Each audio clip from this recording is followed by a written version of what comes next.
Been here before? Just once last year. Be careful now, you never know. You never know what. I'm always hoping that the experience is just, in the most basic cinematic way, something that transports people. When you're in here, you are somewhere else. Wish somebody here would say something mean. Mean? Or honest. It's unlikely that everybody here has nothing but praise. It's not real. I don't like how this is starting. These are decent people. They just want to be your friend. I know, that's the problem. Sorry to bother you again. Is there trash in here? Yes, I'm right here. And my hope is that each thing I do offers somebody the similar kind of feeling where, for the runtime, you're somewhere else. You're in the world of this movie. You're in this little fictional world that we've created. I'm back in the New York groove. I'm back in the New York groove. I'm back in the New York groove. I'm back in the New York groove. I remember being in film school and going to a screening of Primer and seeing Shane Carruth there and just thinking, the experience of this movie will never leave me. The idea that this is a thing you can make and that it can be this good at this resource level is so important. And just seeing him there doing a Q&A was what I really needed to feel like anything was possible. And that, to me, is the person that I would like to see in the audience, is someone who says, regardless of whether the movie is a tiny micro-budget film I made by myself, like Primer is, or slightly bigger movies made with known actors, just someone who looks at it and says, that I guess that's possible. I didn't know that. I should try to do something like that. Queen of Earth is about movies in the way that Listen Up, Philip is about novels.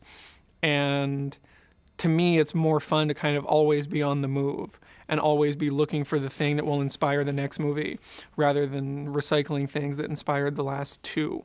But, on something like Golden Exits, it can be Eric Rohmer's films, his later films, and, I don't have any desire to be inspired by those same movies again. I feel like I've done that. And I think that just comes from having a lot to pull from. And, stuff I'm working on now is just inspired by music. It's no longer about novels or movies. It's just CDs and albums from the 80s and 90s. That is now the point of this next movie. And after that, who's to say? For me, it's just always just do something.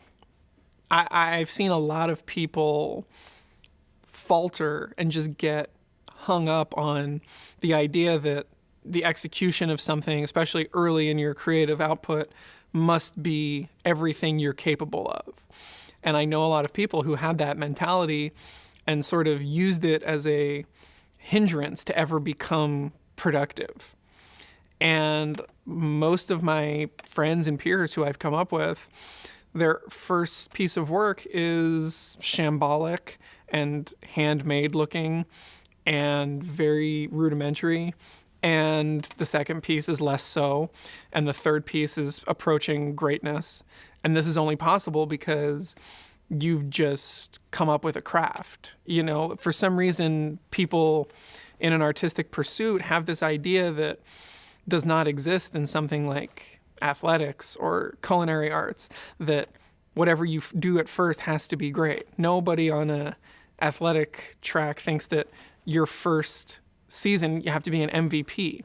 You think maybe you get off the bench once or twice, and that's your first season. And maybe you do more, maybe you don't, but at least you're there. And I feel like for some reason people who want to make things decide that the first thing you do has to be for the history books. But my advice is that it just has to be for you. It doesn't even have to be shared. Just if you can will something into existence once, then you can do it 2 or 3 more times. And I'm always telling people the only advice is just don't wait. Something that's kind of good, but mostly not, that's made by someone who is at the very beginning of their career, is more interesting to people, I've found, than something that's kind of good and mostly not, made by someone who's old enough to know better. So the advice is just try it.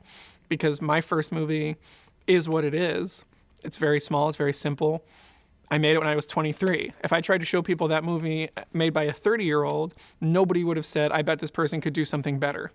But at the right place at the right time, any piece of work can say to somebody, well, there's an idea in here that I think this person is going to continue to develop and nurture, provided they're given the support to have the confidence to even get up on the horse again.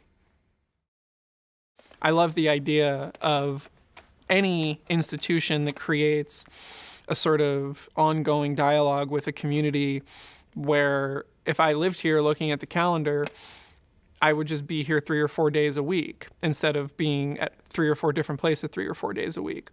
And just increasingly, as the ways of watching movies shift in innumerable, unpredictable ways, just having a space where for those 2 hours, the experience is one of making a decision to come and experience something in the company of others, even if it's a very popular movie that there might only be 2 chances to come see it, that's enough, I think. And the important thing isn't trying to cling to older ideas and find ways to show things for a month, but just to say, I think if we do this twice, everyone around here who needs to see it can get here.